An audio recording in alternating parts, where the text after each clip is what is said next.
Avant de bien regarder cette vidéo et mieux la comprendre, je vous invite à aller regarder ma dernière vidéo que j'ai faite sur les deux choses qui nous font penser qu'on est amoureux en fait.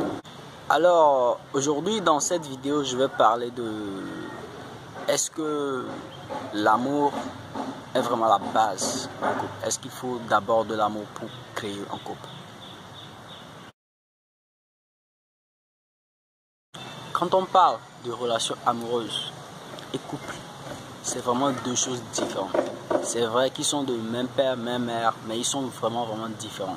C'est vrai qu'on peut passer de relations amoureuses à couple, mais là, vraiment, il faudrait vraiment que les deux personnes sachent vraiment ce qu'elles veulent dans la vie, ce qu'elles veulent pour eux dans le futur. Parce que la relation amoureuse, c'est à court terme, mais le couple, c'est une affaire de long terme.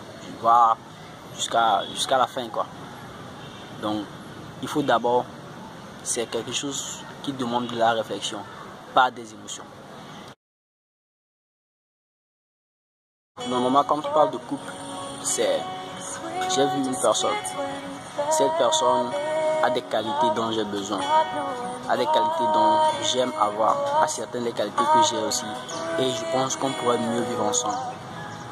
Elle a l'instinct de prendre soin de... Ça dépend de vos conditions en fait. Ça dépend de vos conditions. Qu'est-ce que vous voulez? Et vous voyez une personne qui a ces caractéristiques-là. Mais est-ce que vous allez tomber amoureux?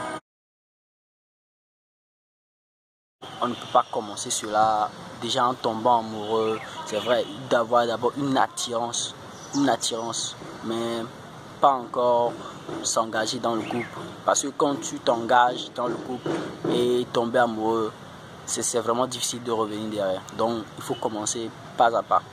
L'attirance, elle est complètement naturelle, mais est-ce qu'il faut se fier à ses instincts? Est-ce qu'il faut se laisser guider par ses instincts?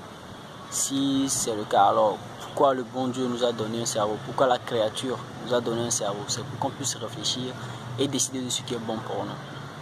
Mais si on se laisse juste par l'instinct, on ne fait donc rien encore. On est encore comparable à certains êtres vivants dont je ne donne pas le nom. L'amour, il est aveugle. Mais est-ce qu'il faut décider les yeux fermés alors que tu dois décider de ce que tu veux pour ton bien? Tu te connais, tu sais ce qui est bon pour toi. Tu dois décider de ce qui est bon pour toi. Tu ne peux pas fermer les yeux pour faire ce choix-là.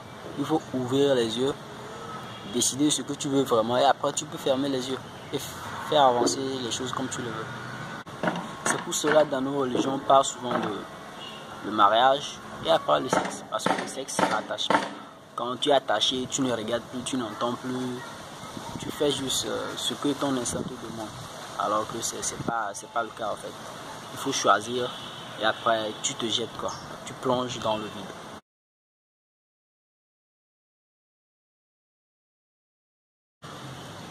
Mais ce passage prend vraiment beaucoup de temps et un certain niveau de sagesse des deux personnes. Et si vous voulez en savoir plus, si vous voulez en savoir ce que j'ai à dire à propos, n'hésitez pas à m'écrire dans mon box ou à rejoindre mon groupe, à vous abonner à l'une de mes pages Facebook ou ma chaîne YouTube pour encore écouter plus des choses ou me parler personnellement. Pour ceux qui me connaissent, je suis ouvert à parler de ça avec n'importe qui. Donc on est ensemble. Mais avant de terminer cette vidéo, j'aimerais lancer un défi que j'ai préparé. J'appelle le défi du 1er juin. Donc pour ceux qui regardent cette vidéo actuellement et qui sont intéressés par ce défi, n'hésitez pas à m'inboxer. Je vais laisser mon numéro dans la description de la vidéo. Et à quoi consiste ce défi? Le défi du 1er juin consiste à planter un arbre. Le 1er juin et à montrer l'évolution de cet arbre par des photos ou par des vidéos jusqu'à ce que l'arbre atteigne un niveau où l'arbre peut être indépendant et de créer sa propre nourriture. J'aimerais vraiment atteindre un nombre maximum de 100 personnes qui vont participer à ce défi et les personnes qui auront vraiment un résultat bien concret auront vraiment des récompenses que je vais préparer pour vous. Donc voilà un peu, si vous êtes intéressé, n'hésitez pas à m'inboxer et à avoir encore plus de détails sur ce challenge du 1er juin que je lance. Donc merci d'avoir regardé cette vidéo. N'hésitez pas à mettre un like si vous l'avez aimé Et si vous êtes nouveau sur la chaîne, n'hésitez pas à vous abonner. Ou si tu ne l'as pas encore fait, n'hésitez pas à le faire pour avoir ma prochaine vidéo. Et bon confinement à nous tous et bonne lutte contre le coronavirus et qu'on puisse se voir les prochaines fois pour encore discuter. Voilà, bonne journée à vous.